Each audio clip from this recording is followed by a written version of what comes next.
박수 부탁드립니다.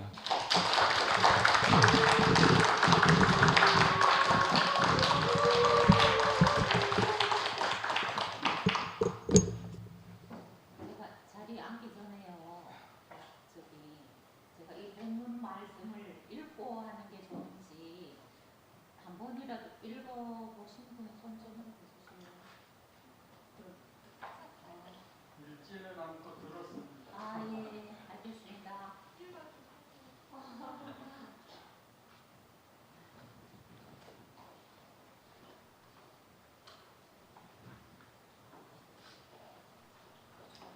지난주 목요일 날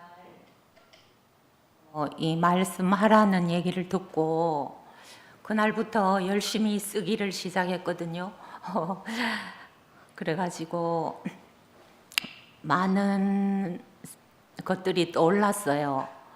그런데 이제 제가 하도 지리멸렬하게 얘기를 늘어놓다가 중요한 이야기를 못할까봐 이제 지난주에 은숙이처럼 절정이랄까 결론부터 얘기하면은요, 여호와를 송축하라, 그 얘기를 하려고 해요. 저 혜경자매가 오늘 그 모임 안내를 하면서 제가 20대 초반에 그 강둑을 달리면서 이 찬송을 불렀다 했는데요. 그때 내 속에 있는 것들아 다 찬양하라 그랬는데, 그때는 여호와를 다 내 속에 있는 것들이 다 찬양하면 좋겠다, 저를 그런 사람으로 만들어 주십시오 하는 간구의 노래였거든요. 그런데 지금 이르는 자리는 제게 그런 세계가 열렸어요. 그래서 너무 감사한 마음이고, 진짜 좁쌀 간증이라도 제가 이 시편 103편을 풀이하거나 설명하려는 게 아니고요. 그냥 혹시 저보고 어디서 굴러다니던 말뼈딱인가 그렇게 궁금해 하실 분이 있을지도 모르잖아요. 그래서 제 삶에 찾아오신 하나님, 그분을 증거하면서 이 말씀이 이어졌으면 좋겠습니다. 제가 이 시편 103편을 여러분 중에 읽어달라고 부탁을 할까, 아니면 이렇게 나누어서 교독을 할까, 그런 생각도 했는데, 또 찾아가지고 또 그렇게 하면 소리 전달이 그죠, 잘 안 되는 경우도 있고 해서 또 읽어달라고 하시는 분이 있어가지고 먼저 103편을 읽어보도록 하겠습니다. 제가 사진을 7장 찍어가지고요, 천천히 넘기면서 읽어보겠습니다.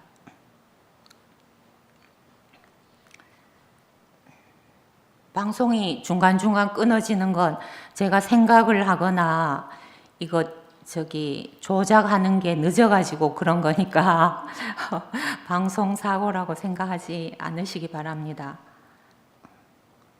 시편 103편. 내 영혼아 여호와를 송축하라. 내 속에 있는 것들아 다 그의 거룩한 이름을 송축하라.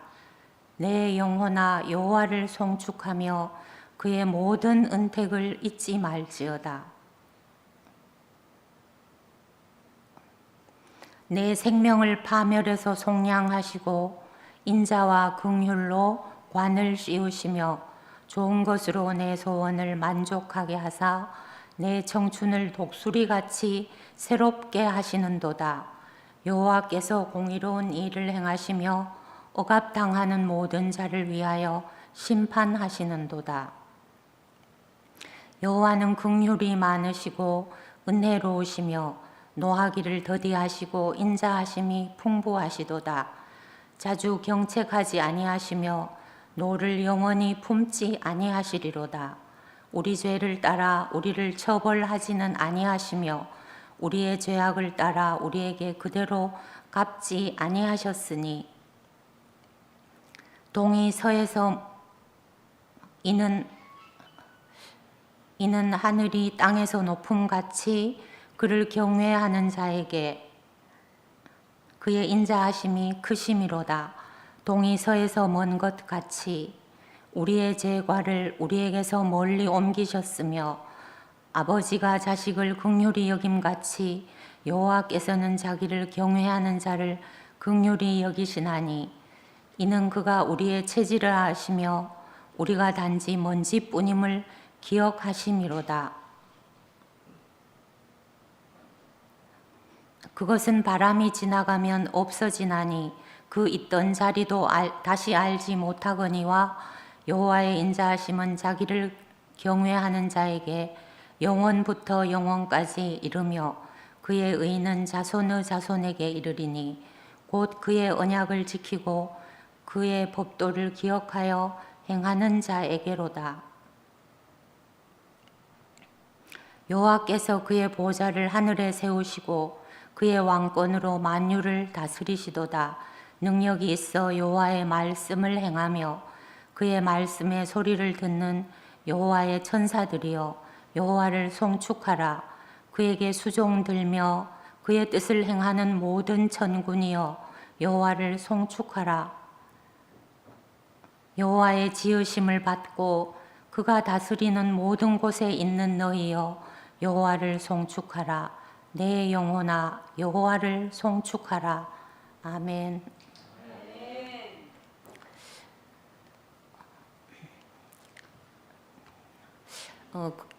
그리스도가 계신 까닭에 우리가 여기 지금 모여 있습니다. 제가 사랑하는 지체 여러분, 하나님을 찬송하는 마음으로 저에게 여러분의 귀한 시간과 마음을 베풀어 주셔서 감사합니다.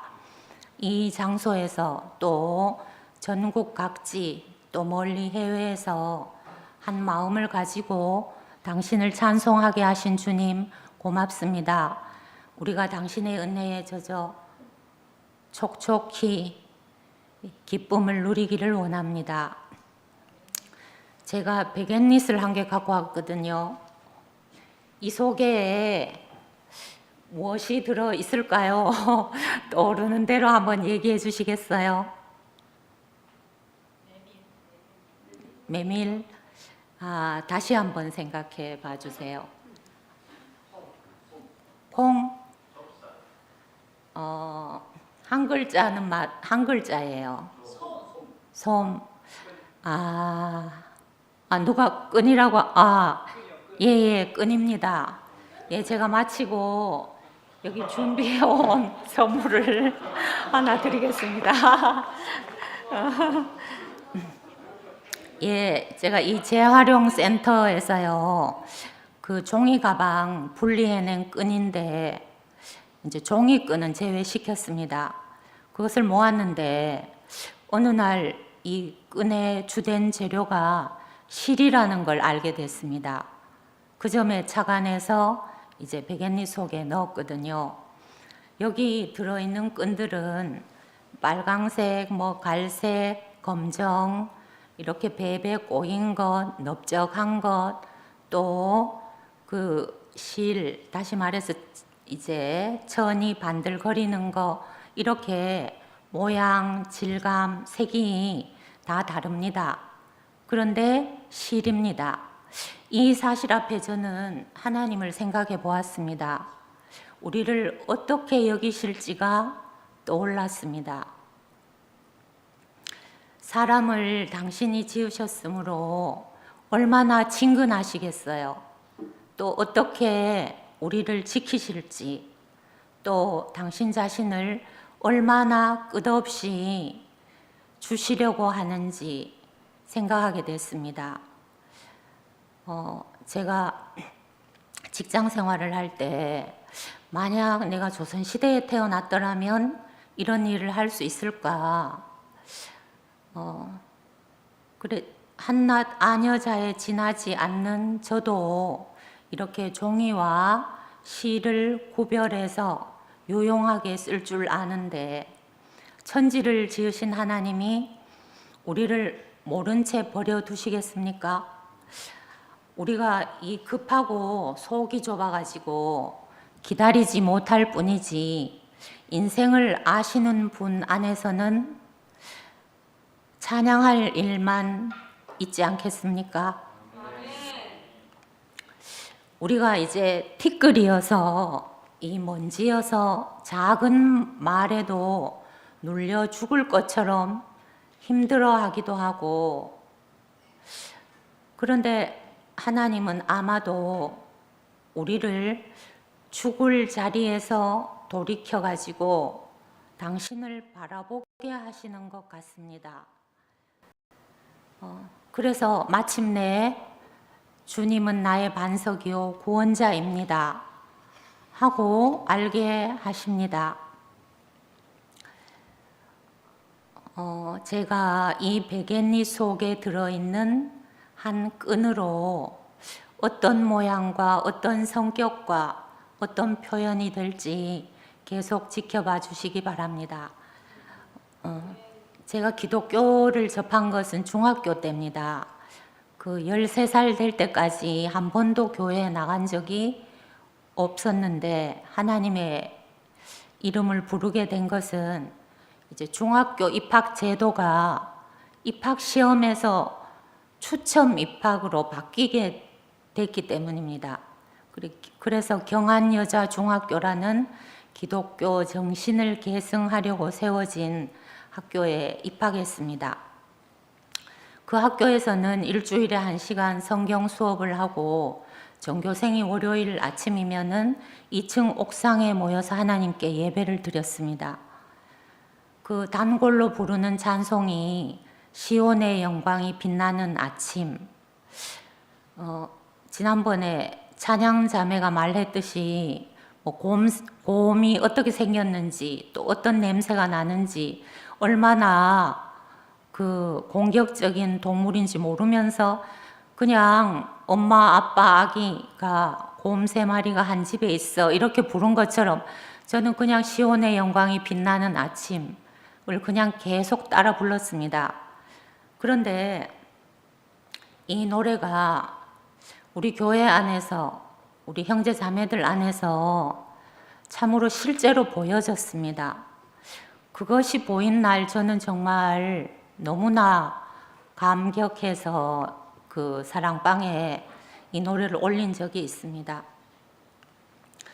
제가 기독교 학교 다니면서 즐거웠던 추억이 있는데요. 바로 추수감사절 행사였습니다. 그 자유곡 한 곡하고 지정곡 한 곡을 정해서 그 담임 선생님도 포함해서 반별 합창 대회를 했습니다.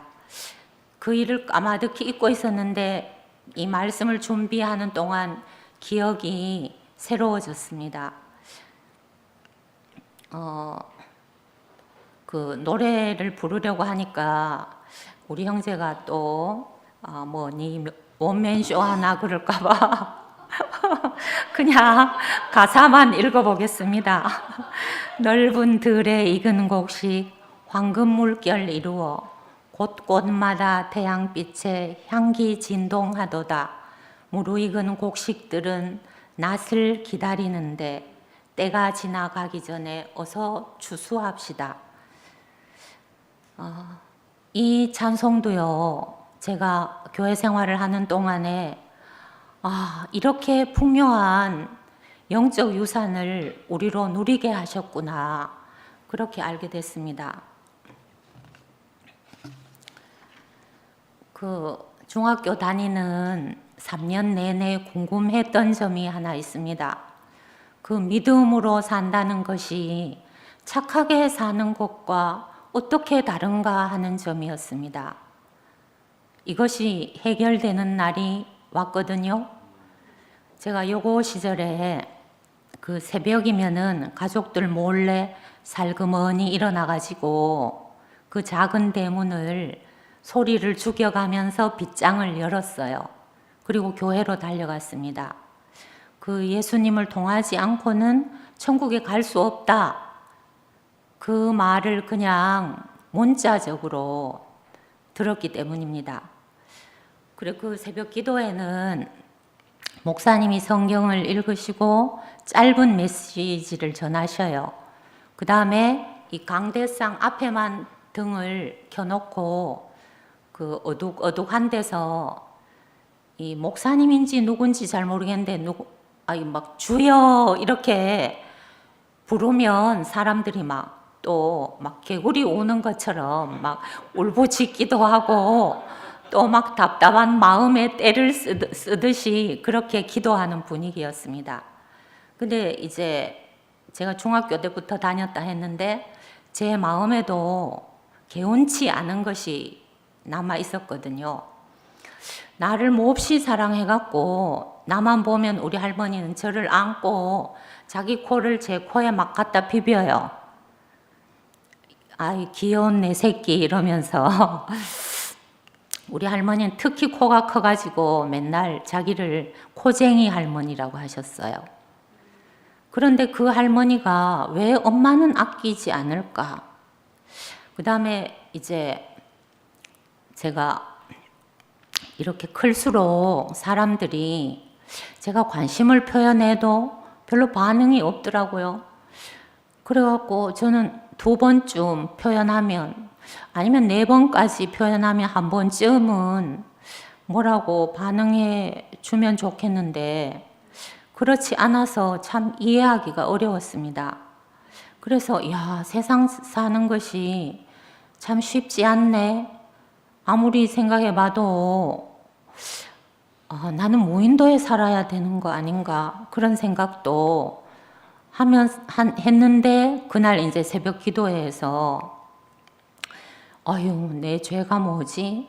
교회에 오면은 뭐 맨날 죽을 수밖에 없는 죄인이라고 하는데 나는 부모님 말씀도 꼬박꼬박 듣고 선생님 말씀도 한 번도 거스리지도 않았는데 무슨 죄가 그래 많지? 이랬는데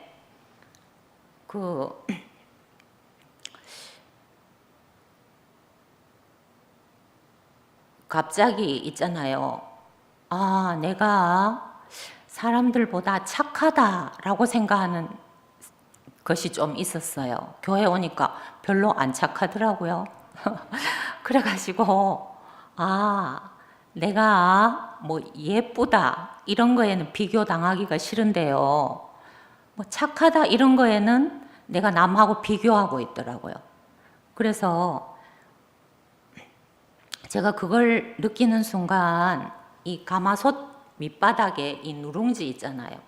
그거 이렇게 가장자리부터 주걱으로 이렇게 위로 아이고 사투리밖에 생각 안 나서 떠댕기면 떠댕기면 그게 딱 일어나잖아요.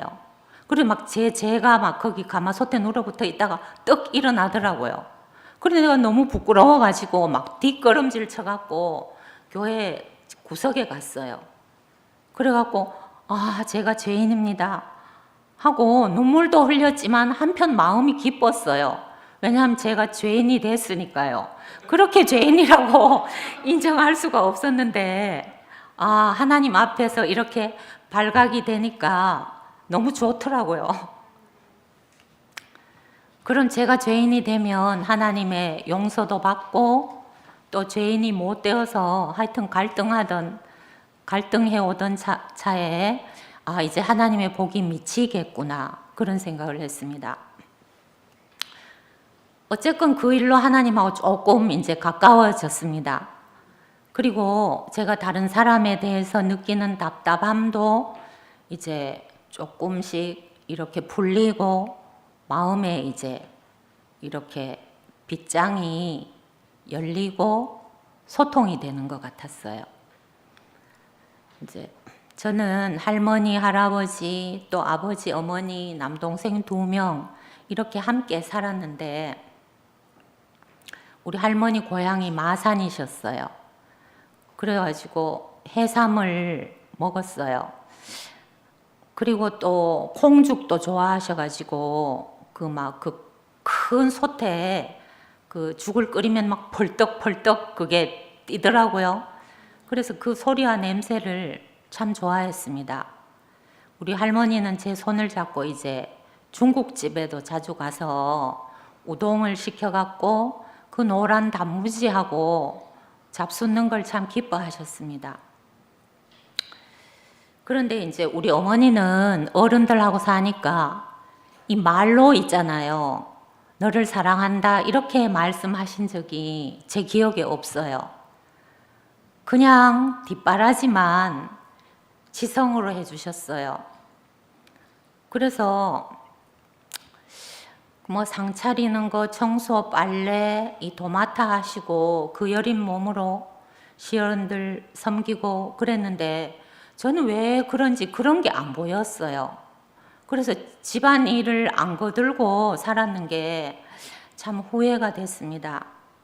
그냥 숙제하고 책 읽고 그거 다 하면 이제 전방에 가가지고 우리 집은 그 똥만 넘으면 낙동강 모래사장이고 강물이 흘렀거든요. 그래서 거기 친구들하고 소꿉놀이, 뭐 고무줄놀이, 전에 미애도 고무줄놀이 참 잘했다 하던데 저도 고무줄놀이, 뭐 공기놀이 이런 거 되게 잘했습니다. 제 동생은 5살, 11살 이렇게 사이가 벌어져 가지고 또 업어주거나 걔들 데리고 논 적이 없어요. 그래가지고 아유 시집 온다고 하니까 제가 동생들한테 하도 해준 게 없어가지고 진짜 미안하더라고요. 그 제가 이런 얘기를 이제 계속 하는 게 뭐 저런 얘기 다 하나 이러실 건데요. 그 제 성품을 조성한 환경을 좀 얘기해 봤습니다. 지금도 저희 어머니는 안동에 계십니다.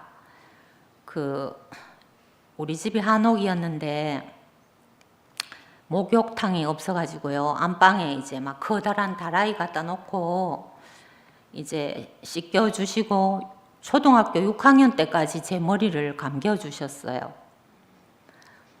그리고 뭐 커서도 예쁜 핀 이런 거 있으면 이렇게 모아놨다가 보관해놨다가 또 꽂아주시고 그 열과 압력으로 옷을 깨끗이 다려갖고 입히곤 하셨어요.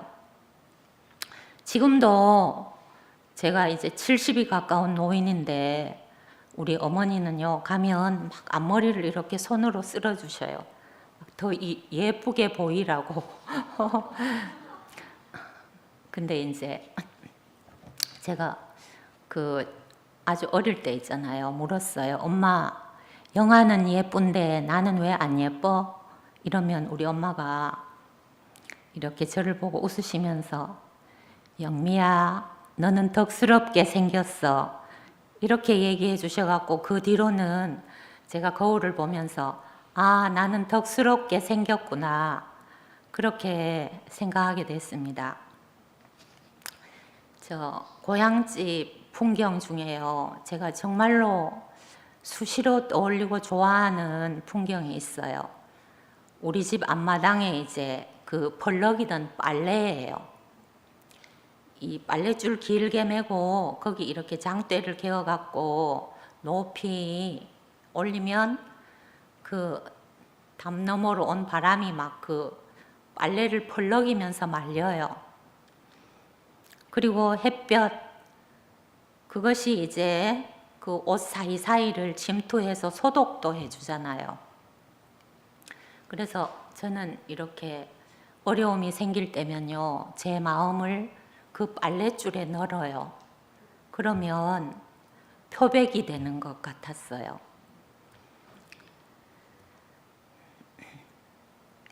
저는 우리 어머니 또 시어머니도 그러셨는데 제가 그리스도를 좋아하니까 보급 부대로 하나님이 그렇게 지원을 해주신 것 같아요. 그래서 제가 하나님의 전사로 주님의 아름다운 신부로 살아야 또 그렇게 삶으로 우리 두 분 어머니의 삶이 구원되실 것 같아요. 그래서 제가 마음의 끈을 단단히 잡습니다. 물론 중학교가 기독교 학교여서이기도 했지만 저는 우리 엄마만 있으면 아무 걱정이 없을 것 같더라고요. 그런데 엄마가 돌아가시잖아요. 그래서 야, 어떻게 하면은 엄마와 영원히 살 수 있을까? 그래서 저는 천당이 필요했어요. 엄마하고 영원히 살아야지. 그런데 그 어머니란 이름이 얼마나 존귀한지 하나님이 지금도 어머니를 앞에 두시고 저에게 또록또록 새겨주십니다. 제가 결혼하고요. 엄마가 많이 우셨어요. 어쩌다 이제 친정에 가면 그 담장을 이렇게 기대고 우리가 사라질 때까지 손을 흔들고 눈물을 지으셨어요. 그런데 사실 원탁이 형제도 우리 엄마가 미리 선보고 차 안에 이렇게 지나가는 걸 선보고 저한테 이제 짝지어 주셨거든요. 그렇게 오시더니 우리 처대를 낳아갖고 안고 가니까 이제 우리가 떠나올 때 안 오시더라고요. 울지 않으셨어요. 그래, 그것도 하나님도 우리가 이제 당신의 배필이 되고 우리가 당신으로 말미암아 이렇게 영적인 자녀들을 낳으면 슬퍼하시지 않을 것 같아요. 슬퍼하시기는커녕 마구마구 행복해 하실 것 같아요. 이제 제가 고등학교 졸업하던 해가 1974년인데요. 그때 우리나라에 부가가치세가 도입이 됐어요. 그래가지고 제가 이제 대구 세무서 창구에서 납기가 지난 세금을 받았어요. 그래, 우리 집이 이제 안동인데 제가 엄마가 싸주시는 보따리를 저한테 넘겨주시면 그 가방을, 그 짐을 들고 딱 걸을 때, 아, 이제 내 힘으로 살아야 되는구나. 그런 생각을 하면서 이제 자취를 했는데, 그래도 대구에 곳곳마다 십자가가 있잖아요. 그래서 저는 마음의 위안이 됐습니다. 이제 제가 대구 세무서 생활을 1년 3개월 동안 하고 이제 그야말로 꿈에도 그리던 대학교에 들어갔습니다. 저한테 있어서 학교는 어떤 곳인가? 신성한 곳이었습니다. 저는 정말 월급을 안 받아도 좋고 그냥 아이들하고 살 수 있으면 좋겠다. 그런 생각을 하면서 컸기 때문에 학교 간 것이 그 길로 가는 기반이 돼서 너무 좋았습니다. 제가 얼마나 학교를 좋아했는가 하면요, 일화를 하나 들려드릴게요. 제가 이제 시내 나왔다가 집으로 들어갈 때요, 학교 앞에서 꼭 내려요.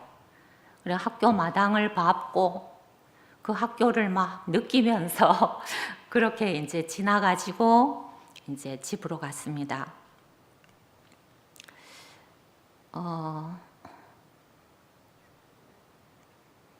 제가 안동촌 사람인데 큰 장소인 대구에서 만난 사람들에 대해서 얘기를 해보겠습니다. 제 꿈이 학생들과 함께 사는 것이어가지고 교육에 아주 지대한 관심이 있었습니다. 그래서 사람을 바꿀 수 있다고 믿었거든요. 그러니까 교회도 다니고 해서 기독교 교육의 희망을 걸었습니다.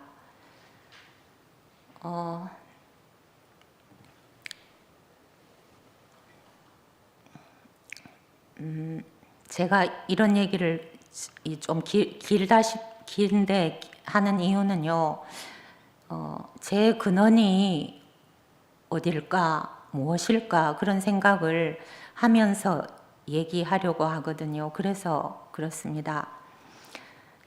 저는 안동에서 동부교회도 다니고 안동교회도 다녔는데 그 청년이 돼서는 안동교회 다녔습니다.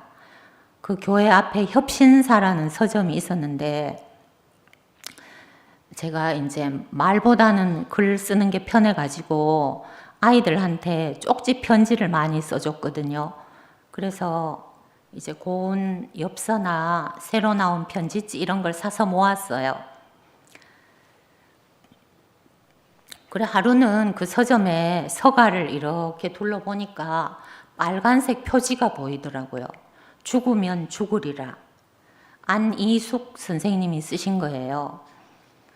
그 책을 읽은 나이가 18살인데 그 책을 쓰신 안이숙 씨는요.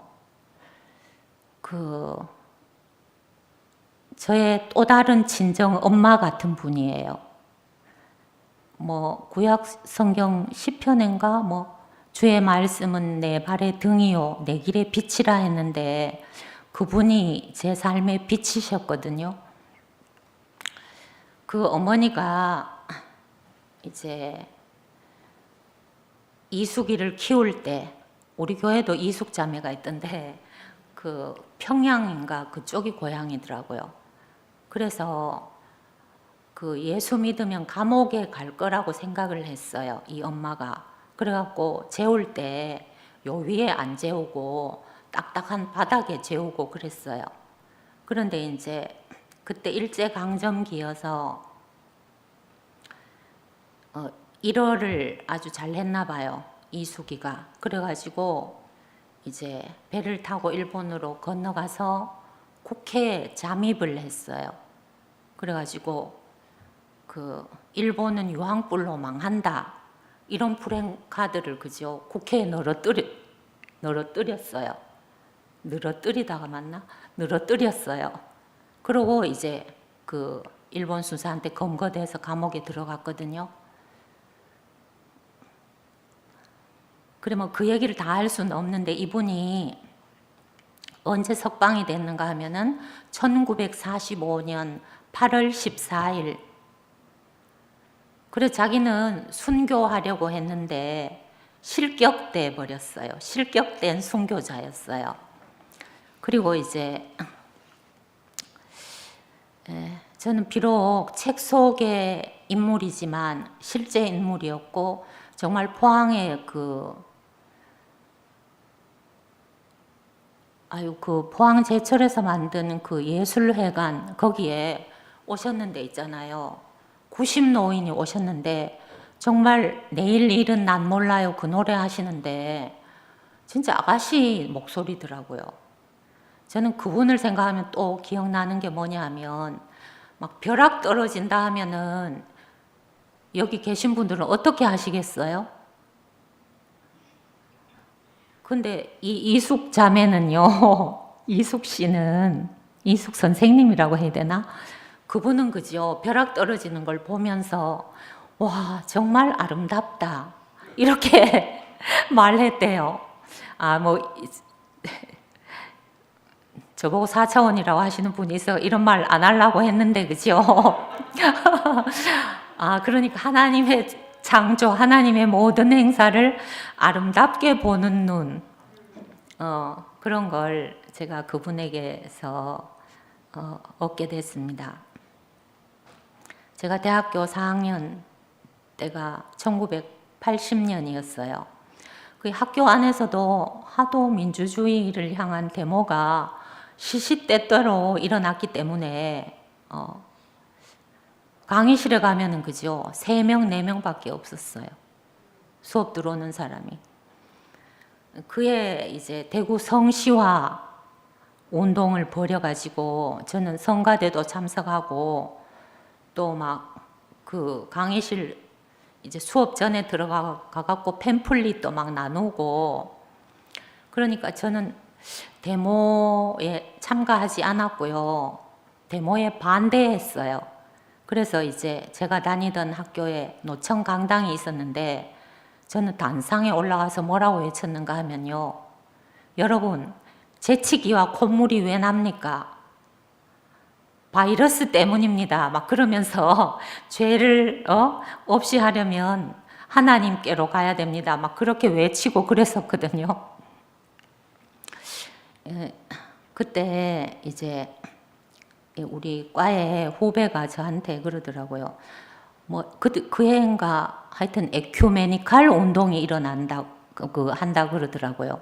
근데 뭐 나는 뭔 말인지도 모르겠는데 그런 거 하면 또 기독교가 갈라진다 이러더라고요. 참여한 교회, 참여하지 않은 교회. 그리고 또 한 명은요, 저보고 이래요.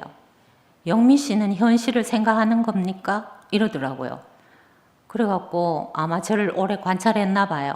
그래서 제가 저는 너무나 현실을 생각하기 때문에 이렇게 삽니다 하고 말했어요. 그에 이제 그 연구비를 주고 논문 모집을 했거든요. 그래서 제가 야, 어떤 이념이랄까 철학이 세워지면은 그에 따라서 교육 내용도 만들어지고 교육 행정도 펼쳐질 거다 이래 생각해서 제가 이제 그 주제를 기독교 교육 철학의 재조명 그런 제목으로 냈는데 이제 당선이 돼서 그 논문을 쓰기 위해서 이제 그때는 뭐 인터넷 이런 게 막 시작될 때였는가 그래가지고 제가 막 장신대에도 가서 하여튼 기독교 교육과 관련된 자료들을 다 모았어요. 그런데 이제 그걸 뭐 짜집기 하든지 어쨌든지 이렇게 쓰다가 알게 된 건데요. 아, 이 하나님은 교육으로 전해지는 게 아니구나. 아, 하나님을 믿는 사람들이 그 생명을 또 다른 사람에게 전해주는 것이구나. 그걸 알게 됐습니다.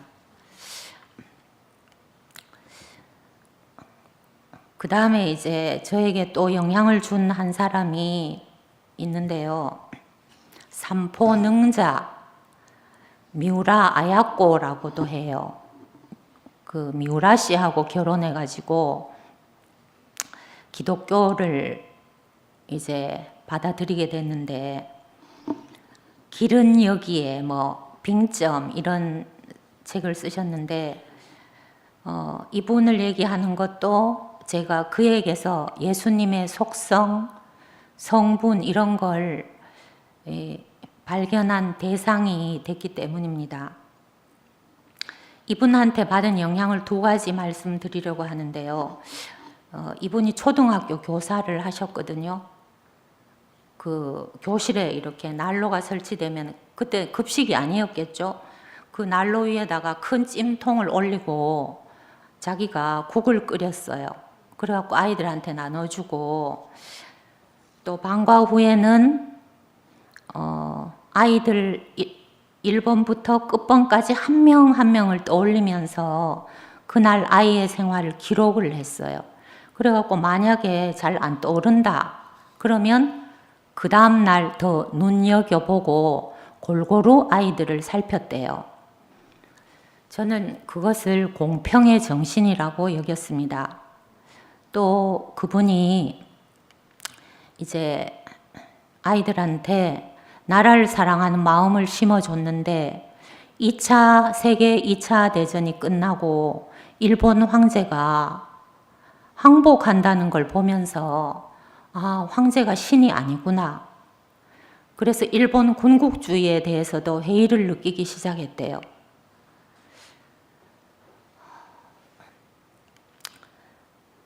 저는 이제 이 한때 이분처럼 우리 교회의 아름다운 인격을 전기로 쓰고 싶었습니다. 지금 그 꿈은 이렇게 한 개인 보다가 이 단체적인 그리스도를 높이는 일, 그런 걸 하고 싶다는 마음으로 바뀌었습니다.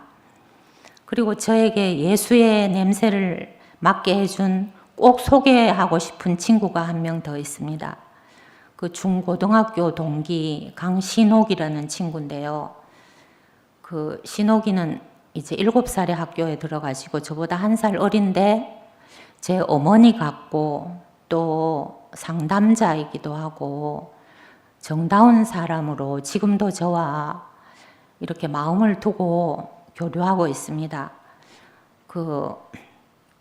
제가 아가씨 때 앞으로 어떻게 살아야 하나 뭐 그런 고민도 했지만 또 결혼 문제가 컸거든요. 제가 강둑을 막 헤매면서 내 속에 있는 것들아 다 찬송하라. 그런데 찬송이 잘 안 되잖아요. 그 마음에 막 이렇게 채워지지 않아서. 그런데 이 친구가요, 저를 먼저 시집 보내고 자기가 시집 가려고 진짜 애를 많이 썼대요. 그런데 저는 정말 기독교 환자여가지고 걔가 일요일 날 결혼식 올리는 바람에 안 갔어요. 근데 또 걔는 저를 그저 초교파라고 말해줘요. 초교파 교인이라고.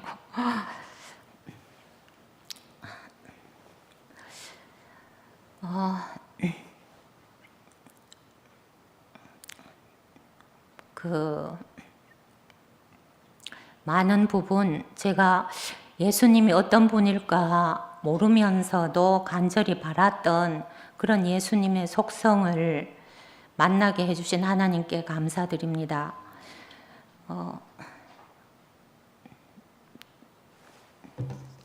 이 얘기는 좀 빼고 제가 이제 대구교회에서 은혜를 입은 분들 이름을 초성자 기억부터 희읍까지 쭉 적어봤어요. 다들 고마우신 분들인데 하여튼 100명 가까웠습니다. 기록하지 못한 분들은 그냥 그리스도라는 이름으로 총칭해서 감사를 드렸습니다.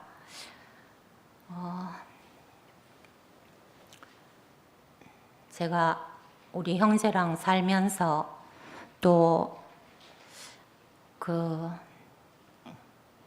권사이시고 또 장로이신 두 분 시어른들과 살면서 이제 우리 교회로 옮겨오기까지 저대로 이제 좀 힘들지 않았다 할 수 없는 부분들이 있거든요. 그런데 교회 안에서 구약 성경을 배우고 또 하나님의 하시는 일이 나의 생각과 너무나 다르구나. 엘리야를 봐도 그렇고 또 요시다 왕인가? 그분을 봐도 그렇고 정말 그냥 느긋하게 되는 일이 없더라고요. 뭐 숨겨가지고 막 7살 될 때 막 급작스레 막 쿠데타 일으키듯이 왕으로 세우고 또 다윗이 그렇게 많은 일을 하고 구약 성경에 하나님의 행사를 얘기해도 인물 이름은 다윗 한 사람이 두드러진다고 할 만큼 인물에 대해서는 별로 얘기하지 않고 하나님의 행사를 말했는데도 다윗 때 유월절을 안 지켰더라고요. 왜냐하면 그때 성경 기록이 없어가지고 그냥 입에서 입으로 전해줬지.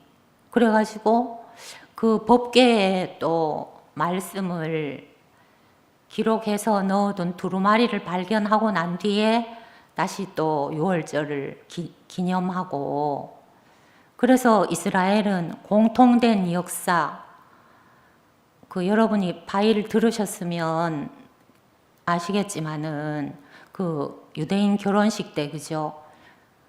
유리잔을 싸가지고 신부가 그걸 발로 2번 밟는데요. 이방인에게 예루살렘이 2번 짓밟혔다 해가지고 2번 밟고 만약에 살다가 갈등이 일어나면 그걸 본대요. 부서진 유리를 본대요. 우리나라가 이렇게 짓밟혔노라고. 그래서 제 인생에 하나님의 뜻을 모르지만 제가 그 김 목사님 시편 말씀 170개, 170개 가까이 제가 교정을 했거든요. 교정하면서 물론 말씀에 은혜 받은 것도 있지만 제가 목사님한테 정말 죄송한 것이 있었어요. 그게 뭐냐 하면요. 제목을 2번 바꿨어요. 아니면 한 번은 저한테 물어오시기도 했어요. 제목을 이거 중에 어떤 걸 하면 좋겠냐고 하시기도 했는데 한 번은 제가 기억나실 거예요. 발꿈치를 들다. 그 발꿈치를 드는 게 거역하는 거래요. 근데 그때 하여튼 신모띠 때문에 너무 갈등이 심해서 김 목사님이 그냥 십자가에서 내려오지 못한 예수. 근데 제가 뭐 한 단어인가 뭐 더 집어넣었어요. 십자가에 내려오지 못하고 죽은 예수인가 뭐 하여튼 한 낱말을 더 넣었어요. 그런데 이제 목사님이 그걸 그대로 사랑방에 올리셨거든요.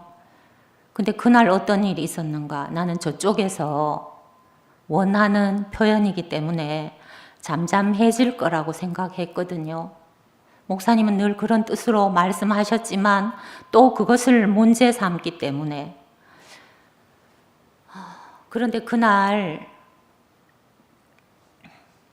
여모 언니가 일어나서 김 목사님을 되게 많이 이해하는 것처럼 자기도 기독교에서 살아봤기 때문에 나는 김 목사님 마음을 안다 이러면서 또 지적을 하더라고요. 그래가지고 난 정말 아무것도 할 수 없구나. 내가 우리 형제 자매들을 위해서 할 수 있는 게 뭐가 있나? 그랬는데 그 수모임 할 땐가 그 하루 지난 뒤인가 그날 저녁인가 제 마음에 있잖아요. 그 언니나 나나 똑같구나. 그 언니도 위하는 마음으로 얘기했고 나도 목사님을 그때 왜 그 제목을 붙였는가 하면은요. 자극적으로 제목을 붙이고 싶었어요. 그래서 고쳤는데 내가 손댔구나. 근데 제가 지금 알아진 건 뭐냐 하면은요. 나는 표현과 형제 자매들과 하나 되는 거 이것에 관심이 있었는데 제가 지금 느끼는 김 목사님은 그냥 아랫목에 있다가 윗목에 갔다가 그렇게 공간적으로나 같은 세계 안에서 옮겨가는 분이 아니라 저와 사는 세계가 다른 분이더라고요.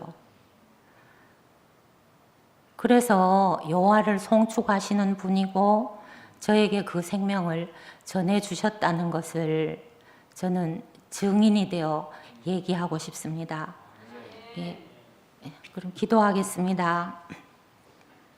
은혜의 아버지 하나님, 우리는 늘 내가 무엇이고 싶고 하나님으로부터 많은 것을 받고 싶어 합니다. 그럼에도 불구하고 우리는 부모가 금수저를 물려주지 않는다고 슬퍼하고 또 누구는 빌딩 한 채를 얻었다고 부러워합니다.